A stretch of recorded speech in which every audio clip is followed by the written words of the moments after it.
Welcome to Check Bags and Big Tags. I'm Ilisa Oman of One World Family Travel, here with Sean.mouttet of Gallivant Luxury Travel.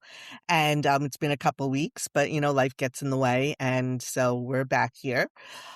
So how are you, Sean? I'm doing good. Been busy, keeping my head above the water. I had a couple clients traveling in the last couple weeks, and now everybody's back. So my next wave doesn't start going till the middle of August. Yeah, So, I just had a um, return, my big, huge trip. I have a huge going out next week, so I'm yeah, really working on making sure everything's there. So it's all good. yeah. So yeah, but it's life. Life keeps us busy, and Yeah, it's so hot. It's so hot here. It's like ridiculously hot it's actually, that I I think. don't even want to step outside. I think you have your heat wave that we had last week. Last week we were up like Yeah. 110, so I think you've got that And now. they said on the news this might last us weeks. I'm like, weeks of this? Oh my God, no.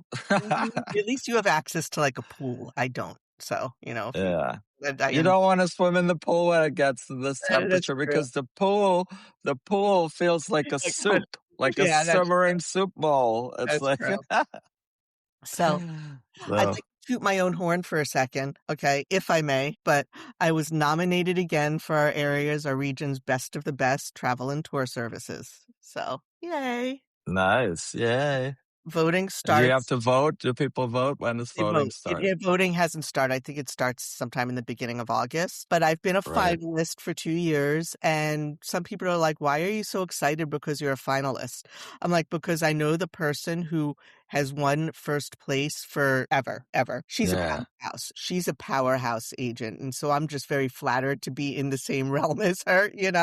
I should aspire to that. So Nothing wrong with being nominated, girl. Anybody telling you like why you're so excited? well, I F mean, I've 'em. nominated, but I've actually made it into the top 3, Yeah, for a couple of years, so I'm hoping to at least do that again this year, but I'm very pleased. Just being nominated, I'm very pleased that, over that, so yeah, yeah, so, we've talked a lot about airline delays and airline cancellations and how to handle that, and always when there are issues with the airlines to be patient because everything works out. So I've got a story to illustrate how that can work out. So, as we were just talking about before we got on, my son flew to Prague last week with a couple buddies and they flew from Dulles, flying British Airways, and had a 3-hour layover at Heathrow in London. Well, first, their flight from Dulles was delayed 2 hours due to weather. We had some crazy weather last week. So by the time they landed in London, they would only have like 45 minutes to try and make their connection, which we knew was not mhm, going to happen. As it so happened, their connecting flight to Prague was canceled, and they were automatically booked onto flights late in the day. So their right, 3-hour layover in London actually ended up turning into a 10-hour layover in London. What to do? The 3 of them immediately got online, applied for the UK ETA, Electronic Travel Authorization, mhm, that you need to enter the UK, got immediate approval, hopped in a cab, and went into London for the day. The cab nice. driver gave them ideas of what to see and where to eat on such a short notice, and they went in and they walked around and they saw the major sites, Buckingham Palace, which my son said was overrated and underwhelming. Um, he said, okay, Your And Majesty. under construction right now, He's like, apparently. he's like, it's underwhelming. Okay, Your Majesty, when you come back to your palace here, okay, let's talk. Yeah. And they walked around and saw the site. I thought the White House was underwhelming. The first White time House I is went to legit. DC and I saw the White House, I thought the White House was going to be way bigger than it was, and Oh, I was very disappointed. it's so So, funny, the White House, because you watch TV shows and you see like the West Wing, and it's yeah, really big inside and all the offices, and they're walking and talking in the business. I've been in the White House many times. I've been in the West Wing of the White House. I've seen the Oval Office and yeah. all that. Nothing like what you see on TV. It's so exaggerated. No, it's small. It's small. Like, So my son, and then they spent time in London, then they took the tube back to Heathrow and got their flight to Prague. So that is how they turned what could have been problematic into a lemonade out of lemons. They turned a really good day for them. So the moral of the story is when something like that happens, it's it's not dead time. Having that long layover is not dead time. It's found time if you know how to use it. I had clients that did a plan that they wanted to leave the airport and they booked this Michelin restaurant in Madrid and all this craziness. So I was freaking out because they would not make it back for their other flight. But they left the airport, they went, they had their lunch and everything, and they got back to the airport in time for their flight. So it took a long layover and they made something out of it and it worked out, you And know? I was telling you before also we got on, if you're someone that's flying Turkish Airways and your layover is 6 hours or more, now this is a planned layover. It's not an all of a sudden, you Yeah. get delays and cancellations, but it's a planned. If you have a layover that's 6 hours or more, you are entitled to a free tour of the city of Istanbul provided by the airline. You are eligible for that. So that's something. But so Nice. this is a situation where they had a long layover. It worked out. It turned out to be an extra stop, a fun day. It's also why you should never have anything major planned upon arrival in your city, in your destination. Yeah, no, definitely not, because people want to plan tours that first day and morning as they get into Europe. But I'm always like, that's not a good idea because anything goes wrong, you are not going to make the tour or whatever plans you're making. So on a travel day, I tell people leave your travel day as a travel day. Yeah, Unless they're booking, like I had some of them book like a nighttime tour to the right. Vatican, And that's which one. was fine. But Yeah, don't but try like anything before 1 or 2 o'clock in the afternoon, I am not doing for you we're because it's We're going to Venice next month. And my original thought, because I also travel differently than I recommend for people sometimes. And I hmm originally was like, okay, we need to get tickets to the Doge's Palace. Our flight lands at 7:30. We could get hmm tickets at like 12 or 1. And I bagged that. I'm like, we're going to use that as an exploration day until our food tour later. yeah. It's an exploration day. So yeah, but don't plan anything. So it's, Plus, you're so tired. You're so tired from doing the overnight flight that to me, I try not to nap. I want to eat and relax and like have a relaxing time when I first get there. So, So, moral of the story is travel rarely happens exactly as advertised. And so the question is whether you know how to work with what happens, not just what's printed on your itinerary. How do you handle it? Then that also makes a difference between a tourist and a traveler, how you handle these unexpected changes. you've Right. definitely. Yeah. So, for me, if I had to talk about a time this happened, it was when I was very young. You'll know how young and how old I am because we were flying Pan Am Oh my back goodness. from Okay. New York to Trinidad, and they used to have a stop in St. Lucia. And Mhm. when the plane landed in St. Lucia, it had mechanical issues. So they sent everybody on the plane. That resort is now a different resort now. I think it's all inclusive down there closest to the airport.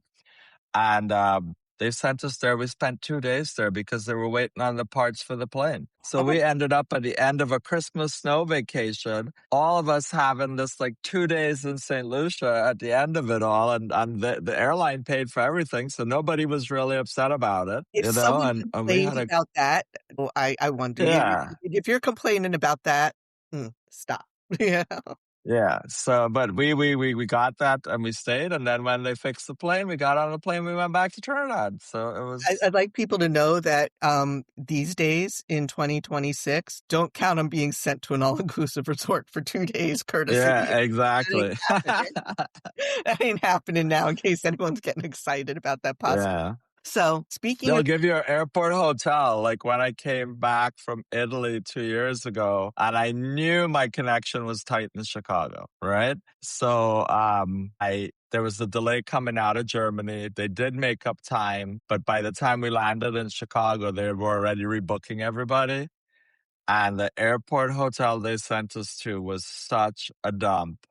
And by the time we got there, the only way you could get food was this like diner restaurant next door, but that had already closed. It was so late by the time all of us got there. It was so crazy because everybody was up bright and early at 4 o'clock sitting in the lobby waiting to get taken back to the airport because the hotel was so bad. Like when I went downstairs at 4, I thought I'd be the only person there. Everybody was awake and ready to go back to the airport.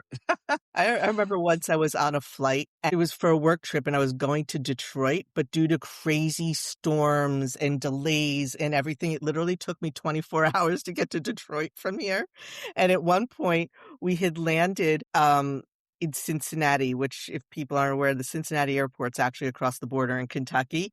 And we had landed and we were waiting to finally get a flight to Detroit, but then the crew went off duty. So we had to come back the next morning and it's like midnight. We're taken to a Marriott somewhere. We're like piled into this van trying to get the driver to go through a drive-through at McDonald's or something. Yeah. But apparently in Kentucky, nothing's open like at midnight. Like apparently At midnight, yeah. nothing's open, but you just kind of roll with it. It was So definitely you're stuck hoping there's like a snack machine in the hotel when you get there, you know? exactly like It's where's like, the vending machine? uh, But you roll with it. It happens. Yeah, now I laugh about the whole experience because it was just a comedy of errors the whole day trying to get to yeah. Detroit. I got stories about that whole day, but so anyway, like we said, travel rarely goes as advertised. And speaking of things that are never quite as advertised, let's talk about a phrase that trips people up all the time in the travel industry. All inclusive. Okay. Yeah. That All inclusive could mean a whole wide array of what's included or not and a in an all lot inclusive. it's thrown around in the travel industry a lot. Yet your trip is all inclusive, but you really need to look at what all inclusive means because it means very different things amongst modes of travel. For example, the cruise lines versus the resorts. So let's talk about Yeah, and the cruise lines we kind of have segmented into various markets, just by how we sell them and how clients approach what type of cruise they want to do. So mass market is we would consider like Carnival, Royal Caribbean, and Norwegian. uh And they'll have standard fares, and in their standard fare, it's your cabin, your main dining, entertainment, and basic activities. and some basic Sometimes it's not beverages. just main dining. You'll have like the buffet, and then maybe one That's or two little kind of burger joints that are stuff. included on different And there'll cruise be ships. basic beverages like water, Yeah. bottled water, but from the And machine. juices at the buffet. You usually can get juice, water, coffee, tea in the buffet area, and water from a machine, not a bottle of bottled water. And you'll have a So, lot of people talk about cruises, and I've heard it thrown around a lot that cruises are great. They're like an all-inclusive vacation, but they're really not. When you think about you're getting your accommodations, your entertainment activities, certain dining, like all your meals will be covered. yeah, It's not going to be expansive, and certain beverages. That's not all because there's going to be yeah. make it an all-inclusive package on a cruise. On a mainstream contemporary cruise line, you're going to have to add a lot to it to make it all-inclusive. Yeah. For example. So, like, you have your specialty dining, you uh have your premium beverage packages, gratuities, which I always advise my clients to Or add on in the get go. It's I not kind of even quote it. it's not even beverage packages, it's just the beverages Yeah. itself, your Yeah. alcohol, bottled waters, sodas, things like that. And then we have the shore excursions, always at a cost on a mass market cruise line. Your Wi Fi, they love making money off of Wi Fi now.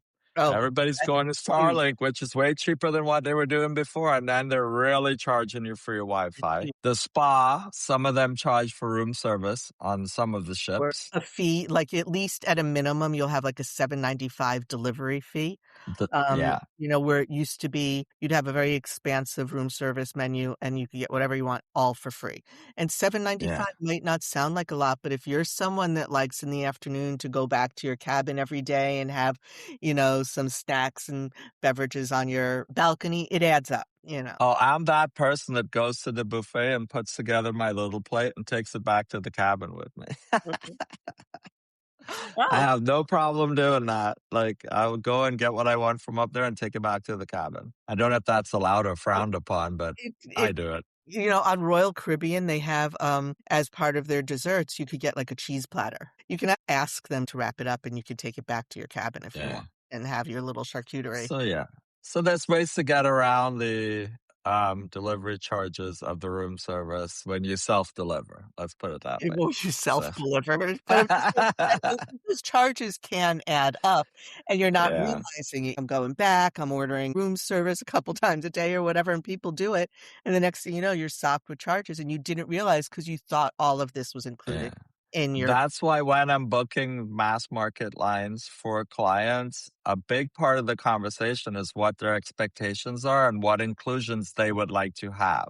And Uh-huh. then I try to tell them, you need to purchase a lot of this stuff before getting on board. You're going to get the best pricing usually, right? So you keep an eye out on your app for the beverage package, for the Wi-Fi packages they sometimes put on special. I Right. know people luck out on Royal Caribbean all the time because I guess their system for the beverage packages is kind of on demand. So if they're having a high demand, it goes up. If it's not, the prices go down.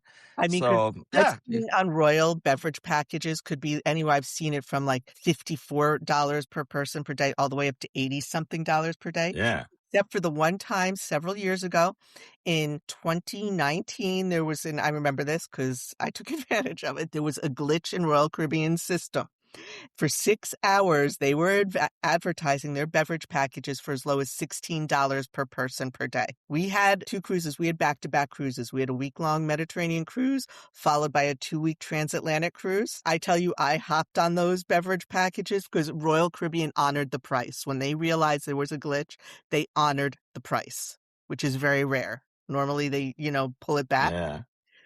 But then COVID happened and we had to cancel all our cruises and all our So packages. then you lost your beverage package. And that killed me more than canceling the cruise because they wouldn't allow you to transfer it to another future cruise, Oh honestly. no, they caught Oh, no. that mistake and Oh, that killed me. Pain just right there. I still so when we're looking in the mass market realm, you have to look at the math of what it's really going to cost you. So a cruise that may start out at $1,000 could end up very easily being 1,600 or more once you add in gratuities, beverage packages, specialty dining per night, your shore excursions. So that lead-in fare, yeah. right, can be very misleading because it's not including as much as some And people think. So when it's first time to cruising, you really have to kind of explain to people what you're going to get in the basic cruise fare. you have to remember when you see those advertisements, and you'll see something like starting at $360 per person or per Yeah, cabin.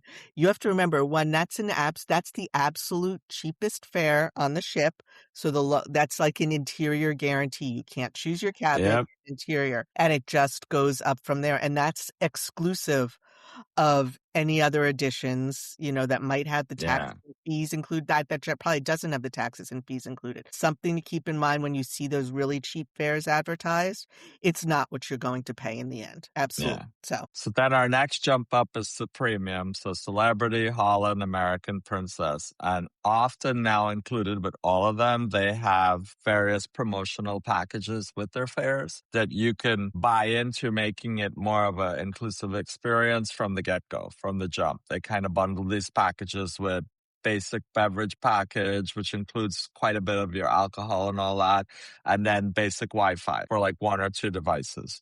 and So just initially, the fare may be a little bit more, Mhm. but when you look at the value Yeah. being added with the package and the Wi-Fi, or if you had to go and pay for it separately, a lot of times it is a good deal. So my clients are going on a Holland America Alaska cruise next year, and they are getting their Wi-Fi. They're getting a beverage package. They have some specialty dining and shore excursion credit included in there. Yeah, So while they're still not a totally 100% all inclusive because it doesn't include the gratuities, they're getting yeah, very close to that level. And I'd like to purchase. We've talked about beverage packages, especially on the mainstream cruise lines. Please note you are never ever obligated to purchase a beverage package, and you need to do them yeah, as if it is worth it to you. Because for some people, you're not going to drink that much and it's not. I just want to let people know there is always the a la carte option. yeah. So, Yeah, I for me the a la carte option works because I am not a big drinker. So maybe 2 cocktails each per day, even if they're costing $20 each per cocktail. If a beverage package is $80 each for the day, even if we spend $80 a day on cocktails between the two of us, we're still saving money by not getting the right. beverage Like package, we had a So beverage package once, and were we saving money? I mean, I guess we were saving money over what we ordered, but we always felt like we had to have a drink in our hand. We always felt like yeah, no, you feel like you have to drink more and because you it's paid down to for it. us. So now we're Diamond on Royal Caribbean. We get 4 free drinks a day, and because of our casino play, I get free drinks in the casino. So like a Yeah, beverage package is like stupid for me. But just letting yeah, people know there's always an a la carte option, and you don't need a beverage package. Cruise lines have done a really good job at making you think you have to get those packages. yeah. Honestly, you don't. It's if it's not What worth you need is Wi-Fi. That's oh, what you need, and they're overcharging for it. So mhm. So the premium lines do have the packages that can be added on, and those do get your cruise to a very close to an all-inclusive experience.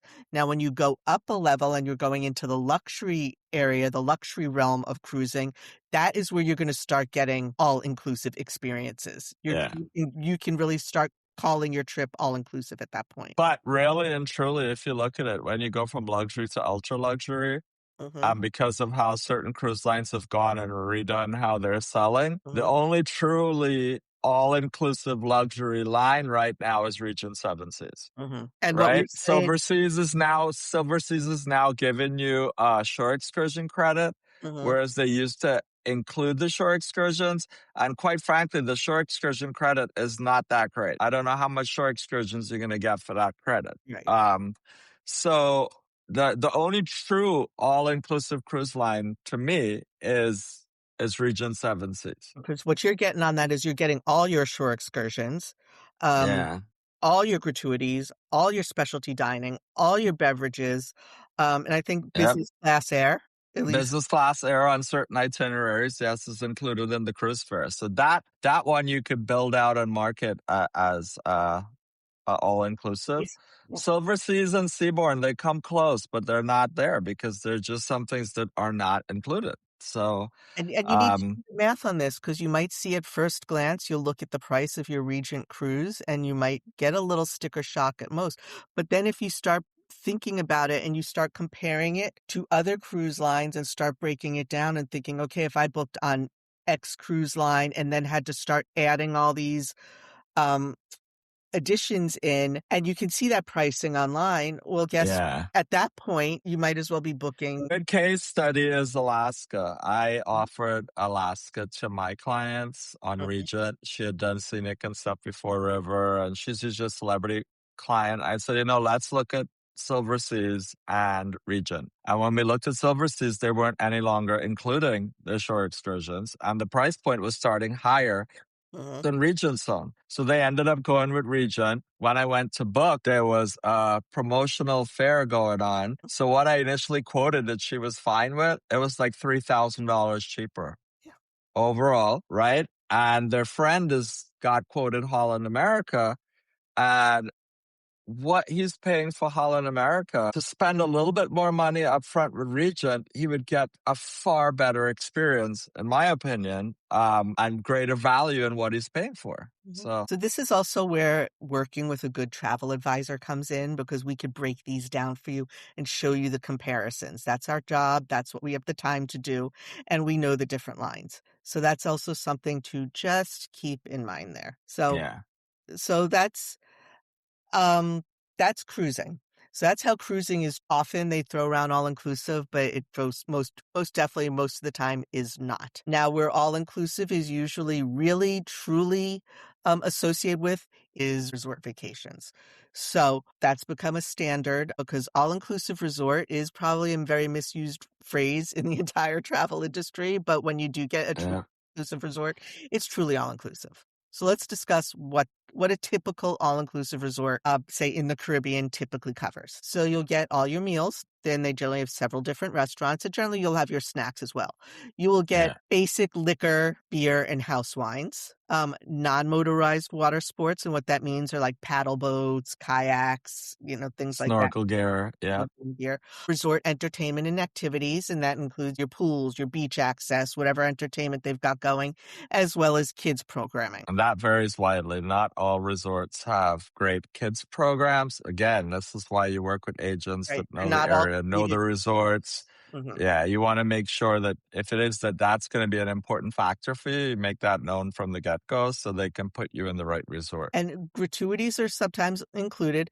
And don't get me wrong, because this is, you could easily get away with doing your vacation just at that standard all-inclusive amenities that we just listed and not pay another dollar.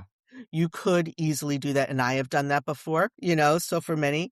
But what's almost never included that needs to be added on to make it truly all-inclusive, airport transfers. Now, we often include it yeah. in our packaging, but that is actually an additional price to what the resort is Price on charging. top. Maybe there's some specialty dining that they have. They're similar to a cruise line that you want to do. that'll cost you. Premium liquor often in some resort chains, and again, not all Yeah. inclusive resort chains are created equal. So you might pay extra to get the premium spirits, the imported wines, the champagne. Of course, almost always spa treatments, salon treatments, motorized water sports, and so that's jet skis, parasailing, scuba, Yeah. and your gratuities often. Wi-Fi is often included in your package, but you might need to maybe do an upgrade if you want the reliable. Yeah, because usually it's slow, the included Wi-Fi. Now, I will say So, some brands like sandals, I can easily say that is pretty truly all inclusive. It's at a higher price point, but they yeah. include your motorized and your non-motorized water sports, including 2 scuba dives a day. They are including your premium alcohol. They are including your gratuities. Hyatt, Ziva, and Zalara, they are pretty truly all inclusive as well. So So, yeah, all inclusive. Again, it's going to vary by resort. They're going to vary by the level. I mean, there's 3-star all inclusive resorts and there's 5-star all inclusive resorts. Usually, as you go up the stars, the more the inclusions would be. Maybe the better quality liquor. Maybe you might get different dining thrown in, the options that are included. So, it's really like you really need to qualify what you want to again, do. but still, with an all-inclusive resort, you could easily take the basic all-inclusive resort package a lot of the times and go in again, not spend an additional dollar. Then you've had your all-inclusive experience. Now you just need to look at the price point and you need to look at what is included. Because again, we were talking about the cruises, it could easily be, you need to look at the value at what you're getting. Yes, is sandals and beaches, are they at a higher price point? Yes, but you were getting a lot. You were getting for at beaches, outstanding kids clubs. You are getting the Yeah. motorized, non-motorized water sports. So if you're a diver, you're getting those 2 dives a day in there. And Yeah. that's huge. Um, You get the specialty dining restaurants included in like yeah. sandals and So, beaches. You have to make your reservations, but it's available to you. uh-huh. And there's always a buffet option throughout the day at lunch, breakfast, usually at dinner time too. That if you don't want to go sit in a restaurant, and then like especially like sandals and beaches, they have those little food trucks all over the place I that are love pretty those. cool I love too. those little food trucks. Yeah, But I'm gonna give an example again of where you need to actually look at the value and not just book on price. So I had a couple come to me a few years ago and they wanted a destination wedding in Jamaica. They were my cousins. It was my younger cousin and yeah, her fiance. And they put together all different proposals for them. And honestly, they went with another travel agent because they said that travel agent was $50 cheaper than what I quoted them. Now, what I quoted them were truly all inclusive. Plus, I got them right, extras like discount on spa treatments. I got an extra yeah, like private dinner for the whole group and everything. And mine had transfers were included. So we get the wedding yeah, invitation and we see all the resort stuff in it. And I see, oh, here's the price of the resort. Transfers were extra. When you yeah. added in the transfers, guess what? That $50 savings was, Was gone. Yeah. so Well, you so win some, you lose some, and your family are usually the worst people to deal yes. with. So And, I'm just like, but yeah, and I use that as an example because that is definitely where they looked at price and not value. And remember, price is what you pay, value is what you get. Thank you, Warren Buffett. hmm, So that's all inclusives. What to consider when you're looking at the price and you're trying to book and make sure your vacation is all inclusive as possible. sure. And then we're gonna do a little wrap up here, coming into the end. So everybody knows the EU has been trying to roll out the ETIAS. I'm Right. not sure how to pronounce it if I'm I speaking it call out it as a ETIAS. word. I call it ETIAS. ETIAS, yeah, but I Oh, know but it's the ETIAS system, which is going to be you go on a website, you pre-register to enter Europe. it's a visa. This year, yeah, It's a visa waiver like the UK electronic travel authorization.